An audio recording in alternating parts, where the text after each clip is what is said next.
Mordaza, Barquisimeto, a El Vigía, Mérida, Táchira, Margarita, Maracaibo, Maturín y Caracas a través de la señal en vivo de Circuito de Éxitos que también, como siempre, recordamos, se transmite y pueden escuchar dentro y fuera de Venezuela por el canal de YouTube. De hecho, ahí se deja el contenido del circuito, también por @circuito éxitos en Instagram, es la misma cuenta de Twitter. Y si pueden, descarguen la app del grupo de la plataforma, lo que es la plataforma del grupo Unión Radio, que se llama Mundo UR, para que puedan disfrutar del contenido de todos los circuitos. Mis cuentas @Rodríguez Gladys en Twitter, @Rodríguez_Gladys en Instagram.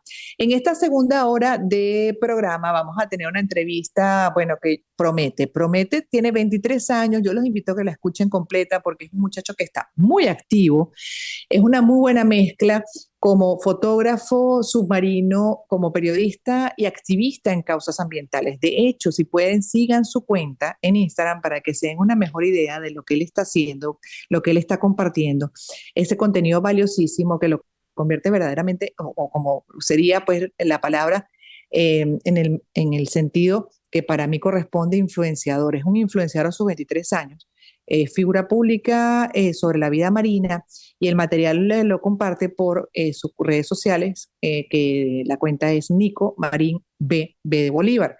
De hecho, National Geographic está trabajando con él, le ha reconocido el trabajo. Es de verdad un muchacho maravilloso que promete además dejar una huella profunda y por el bienestar del planeta y de todos nosotros. A continuación les presentamos esa conversación, ya lo voy a saludar. Palabra sobre imagen. Gladys en Éxitos.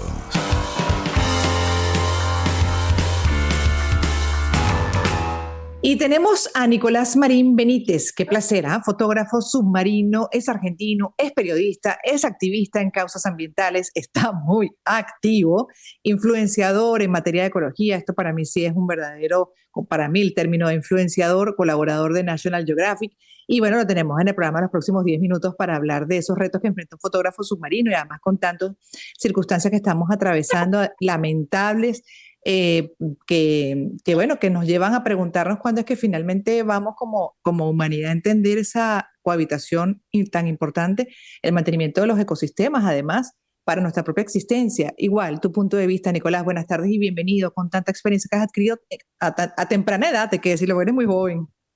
Bueno, qué halago y qué buena presentación. La verdad que sí, cuando uno se pone a recapitular todo lo que uno ha hecho y más así a corta edad, si me lo preguntabas quizás hace 4 años, jamás me imaginé ni un 10% de lo que está pasando. Y de la manera que está pasando, además, creo que es un sueño y además por también el mensaje que se lleva, no solo por la acción, ¿no? Entonces, de mi lado, muy Sí. agradecido.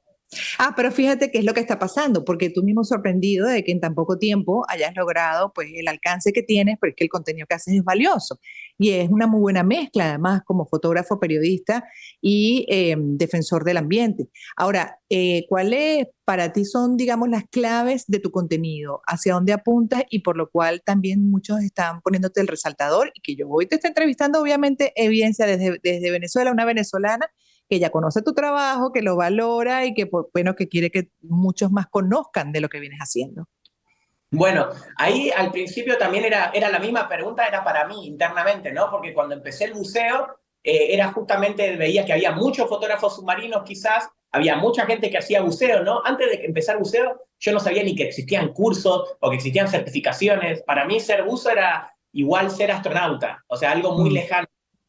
Entonces cuando me fui acercando cada vez más, empecé a bucear, empecé a ver especies, empecé a llevar mi cámara, lo que empecé a darme cuenta es que capaz había mucha ciencia ahí, porque estaba viendo tiburones, peces, pulpos, ecosistemas enteros estaba viendo, y la gente también los veía en sus vacaciones quizás, o capaz en documentales. Pero también me daba cuenta que la ciencia estaba muy larga, ¿no? Cuando yo preguntaba información, a mí me mandaban papers, y los papers son información acerca de especies, de capaz más de 5 hojas, 6, hasta 10 páginas, 15, ¿no? Y a mí que me interesaba, me resultaba realmente aburrido dentro de todo, ¿no? Después la acción es increíble, pero la gente que estaba comiendo o que estaba estudiando se siente interesada, porque de la otra manera, si le daba un libro así y te digo, mirá el océano lo importante que es, y te doy un libro así, la verdad que sí vas a poder entender, pero realmente es mucha información y no todos estamos dispuestos para estar ese tiempo para asumir esa información, más con los tiempos de hoy en día. Sí. Entonces, hoy en día lo que hago, y encontré la forma y el mensaje quizás, es a través de la fotografía llamar la atención, obvio, ¿no? Pero no Mm, solo decir, uy, mira qué lindo tiburón, qué linda especie, qué lindo arrecife de coral, sino que introducir a la ciencia. Entonces, a la ciencia como objeto de información, ¿no? Que vos lo que estás viendo te llamó la atención como objeto visual, ahí directamente te llame la atención y después puedas entender rápidamente qué es lo que estás viendo. Y obvio. una vez que entendiste qué es lo que estás viendo, ahí entra el activismo, para que puedas ser además no un simple espectador, sino que además partícipe de lo que estás viendo. Una problemática, una limpieza de playa, un cambio de hábito. Entonces ahí yo creo que fue un poco la unión de todo eso hoy en día. Me encanta y ese propósito de vida, bueno, que uno agradece, además que lo tengas a temprana edad para generar también conciencia en tu generación, que creo que viene más consciente que, las anteriores, no sé, en este sentido, por lo menos. Y la pregunta es, ¿ese propósito también viene de una formación familiar? ¿Fue una mezcla de papá, mamá que te orientaron bueno, esa manera de ejercer las profesiones? Bueno, en cuanto a papá y mamá, tienen carreras y profesiones totalmente muy diferentes. Mi papá, por ejemplo, es empresario, más de una empresa distribuidora, y mi mamá, por otro lado, es diseñadora de interiores, es decir, todo lo que es diseño así de cafeterías, de marca. Y tiene el lado de artistas, o sea, mi papá muy del lado del trabajo, ¿no? Trabajo de labor, y capaz mi mamá más por el lado del artista, más de la creatividad. Y bueno, y ahí fue que realmente igual yo, antes de querer dedicarme a la fotografía, me iba a dedicar al tenis, yo quería ser tenista profesional. Y mi familia me apoyaba a full en ese sueño, ¿no? Porque mi papá me decía, sueño algún día en verte en la tele, mi mamá por el otro lado también, y me acompañaban en los torneos, íbamos a jugar a Estados Unidos y demás. Pero después cuando se vio caído el sueño, ¿no? Como cuando llega el famoso ¿qué vas a hacer? A los 18 años, que parece que tenés que elegir algo para el resto de tu vida, y que con Así 18 es. ni exploraste el mundo, porque lo único que exploraste fueron las juntadas con tus amigos, los partidos de fútbol, las tardes que tenías libre y la escuela, que realmente la escuela capaz nos catalogaban a todos por igual y cada uno tenía diferentes actitudes. Entonces ahí directamente para mí fue muy difícil a la hora de elegir qué hacer. Entonces fue ahí más cuando dejé el tenis. Para mí era de los 9 hasta los 18 me dediqué al tenis y era mi sueño a seguir realmente. Si vos me preguntabas qué quería hacer hace 4 años, yo te decía tenista profesional. Y Mm. me llega a los 18 años, tenía que elegir una carrera y realmente veía que mi sueño tenista, si no lo lograba concretar, que llegaban tres, Nadal, Federer y Djokovic, si no era uno de esos tres, había millones de chicos que quedaban en el camino. Y después quizás eran, no para merecer, pero que a mí no me gustaba, terminaban siendo profesores de tenis. Y yo no quería terminar siendo eso.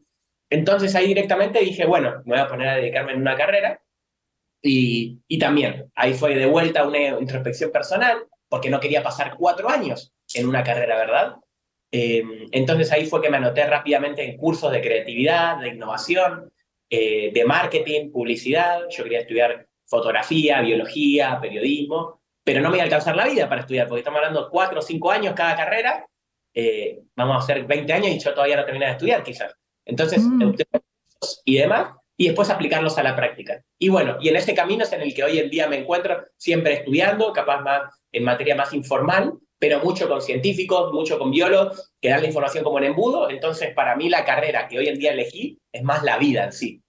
Claro, te entiendo perfectamente y por favor síganlo para que vean además el material que comparte. Es una belleza y de eso vamos a hablar, por cierto, esa experiencia en el océano que ha tenido Nico, nuestro invitado. Su nombre completo es Nicolás Marín Benítez, es argentino, fotógrafo submarino, es periodista y activista además en causas ambientales. Cuando, bueno, empezó ya a compartir esos contenidos que refiero, hubo mención de National Geographic, por ejemplo, Nat Geo, entre otras, comentó, reconoció su labor públicamente a través de las redes sociales al mencionarlo como uno de los pocos exploradores del mundo por su tarea en función de la investigación, divulgación y preservación de los mares. ¿Y por qué los mares? Ahí también me detengo porque dentro de tantos ambientes que tenemos, obviamente diferentes, escogiste la vida marina. Y bueno, las fotografías de las ballenas, una cosa maravillosa, y después hablaremos de la matanza de las ballenas que a mí me tiene impactada. Pero en el punto del océano, ¿a ti por qué ese medio te atrajo tanto? ¿Y qué pasa cuando estás ahí, cuando estás fotografiando? ¿Qué te has encontrado? Bueno, en cuanto a nivel más personal, yo tengo recuerdos de cuando yo nací en Buenos Aires, para los que no conocen Buenos Aires como la ciudad, la capital de Argentina, de Buenos Aires en sí, y el mar más cercano queda a 700 kilómetros. Es decir, entonces cuando nací, directamente no es que tuve una conexión tan cercana al océano, más que quizás las vacaciones que uno iba los fines de semana o las semanas, las vacaciones de invierno, cuando iba al colegio, ¿no?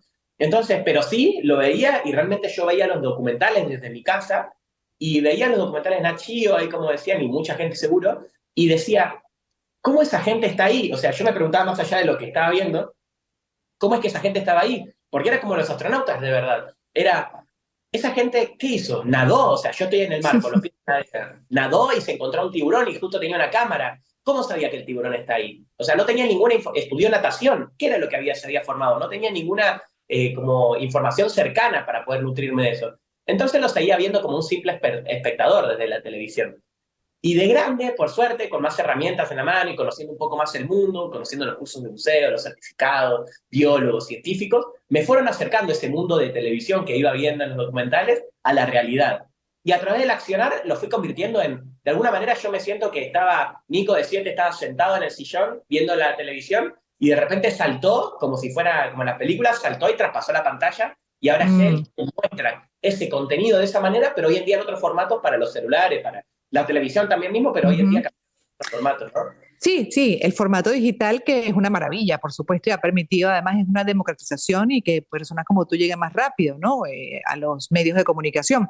Pero, ¿cómo es tu manera de trabajar? De lo que vemos publicado, ¿cómo trabajas tú? ¿Cómo te organizas? Y cuando comienzas a trabajar, pues básicamente, ¿cómo es esa conexión con el mar? ¿Hasta dónde Bueno, llegas? ¿Hasta dónde te atreves a llegar? Además, pues te viste en una situación y tú dices, uy, lo profundo y lo misterioso que es, ¿no te da miedo? bueno, ahí cuando recién empezaba, capaz sí me da un poco más de miedo, pero porque el miedo es mucho a lo desconocido. Entonces, cuando vas teniendo más información, es como cuando aprendes a manejar, ¿no? Tenés miedo de chocar al principio, pero porque no tenés la información, las herramientas correctas. Después, ya a medida que vas teniendo más horas, ya te vas desenvolviendo mejor. En el agua, lo mismo. Fui sumando horas de buceo, fui sumando horas en el agua y me atrevía cada vez más a hacer proyectos, hasta después, hasta como hoy en día, trabajar con tiburones, con ballenas, con orcas, con animales que son realmente como lo que acá ahora tengo en mi casa, que digo que me encanta hacerla como un museo, ¿no? Entonces, en el día a día, yo lo que hago es hacer siempre como un research, como buscar siempre información, y de distintas maneras, desde una charla con un amigo que es biólogo, con un científico, después obviamente llegará al estudio más profundo, pero para mí lo que le doy mucho espacio es al ocio y la creatividad, para que me pueda llegar ese proyecto o esa idea. Porque de otra Mm. manera, si yo estaría con la mente ocupada en otra cosa, no me llegaría ese momento o ese momento eureka, como le llamaban antes, para que me llegue el proyecto, ¿no? Entonces, bueno, le dedico yo creo que la mayor parte del tiempo a la creatividad y al ocio en cuanto a la relación al mar, ¿no? Ya sea ir a bucear, ir a nadar, y en la actividad diaria salir al mar la mayoría de veces que pueda para poder documentar comportamientos de especies. Y esa fauna marina que tienes tú, por ejemplo, ahí ya retratada, ese pertenece a qué partes, dónde has estado. Bueno, ahora, por ejemplo, mi primer proyecto de National Geographic empezó en Islas Galápagos, en Ecuador. Directamente ahí que estuve documentando la ruta migratoria de los tiburones martillo y la mayor población del mundo de mantarraya gigante. Y después, por otro lado, ahora en el lugar que me encuentro ahora, es en Baja California, haciendo estudios específicamente del comportamiento de cetáceos y mamíferos marinos, y ahora últimamente hasta tratando de entender el lenguaje de ellos con hidrófonos, tratando de descifrar como qué es lo que dicen. Y ahora Qué bello. volviendo del Polo Norte, ahí de una expedición pasando por Londres, Noruega, Polo Norte, Islandia, y entonces ahí directamente llegar hasta continentes árticos, como es ese, ¿no? Un desierto blanco y ahora de repente en un calor de 36 grados, quizás. Nico, tienes 22 años, ¿correcto? ¿O ya cumpliste más? 23 ahora, 23, 23 también. Eres un bebé, Nico, y mira todo lo que estás haciendo, qué impresión, lo celebro mucho porque además, bueno, eres una voz activa con mucha fuerza, además con mucha pasión y creo que le vas a llegar a mucha gente. Y me impresionó, por ejemplo, recientemente un video que no sé qué tan viejo es, de una ballena que quedó atrapada y el bebé ballena buscó a personas que estaban en una embarcación para que ayudaron, llamaron a los rescatistas liberaron a la ballena y la ballena finalmente con una mantarraya agradece al grupo y todas se agruparon también para agradecerle a los humanos. A mí eso me impresionó. ¿Tú te has encontrado con cosas así? Bueno, ahí lo que pasa y lo que trato todo el tiempo a través de mi trabajo es mostrar justamente esa sensibilidad. Porque claro, capaz nosotros estamos lejos del mar, estamos en una ciudad y no vemos esa relación que tiene el mar con nosotros. Pero realmente si hay alguien que está en el mar, el mar conecta con uno mismo y el mar conecta con sus especies. Es decir, pues somos seres vivos al igual que ellos, solo que desarrollamos diferentes lenguajes y nos comunicamos de diferentes maneras. Pero fíjate cómo en ese video hay una orca directamente, se acercó porque la madre estaba enmayada. Entonces, los Ujú. animales hablan todo el tiempo. Lo que pasa es que nosotros a veces hacemos ojos ciegos a las situaciones que hoy en día nos pasan, ya sean problemáticas, cosas lindas, cosas feas. Entonces, directamente ahí lo que me gusta de mi trabajo es poder darle voz o poder darle un lenguaje más cercano al nuestro a los animales, como es hoy en día a través de la foto, de los videos, de los documentales. Sí, tú ves, por ejemplo, esos videos te enternecen mucho, pero entonces en contraste ves que es hasta culturalmente aceptado la matanza de las ballenas, pues en un periodo determinado del año. Y tú dices, ¿pero por qué? Además, explícanos, por favor, qué sentido tiene esa matanza, cuál es la lógica. Bueno, ahí directamente ahora tuve la suerte y la mala suerte también de ir a Islandia. En Islandia es donde hoy en día todavía es legal poder hacer la caza de ballenas.